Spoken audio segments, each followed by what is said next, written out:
പാർട്ടിയുടെ ഉന്നത കമ്മിറ്റികളിൽ എത്തിയിരുന്നത്. കേന്ദ്ര കമ്മിറ്റിയിലായാലും PB-യിലായാലും വളരെ വൈകിയാണ് ഇ ബാലാനന്ദനും VS-ഉം PB-യിലെത്തുന്നത്.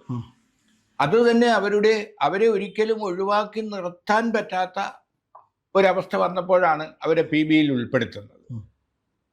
അപ്പോൾ അങ്ങനെയുള്ള VS മാരാരിക്കുളത്ത് മത്സരിക്കുമ്പോൾ ഭാവി മുഖ്യമന്ത്രി ആകും എന്ന പ്രചരണം പോലും ഉണ്ടായിരുന്നു.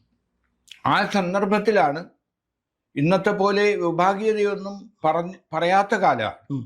ആ കാലത്താണ് ഫ്രാൻസിസ് എന്ന് പറയുന്ന കോൺഗ്രസ് നേതാവിനോട് നിസ്സാര വോട്ടിന് VS പരാജയപ്പെടുന്നത്. പക്ഷേ ആ മാരാരിക്കുളം അട്ടിമറി VS-ന്റെ രാഷ്ട്രീയ ജീവിതത്തിൽ വലിയ വഴിത്തിരിവായിരുന്നു.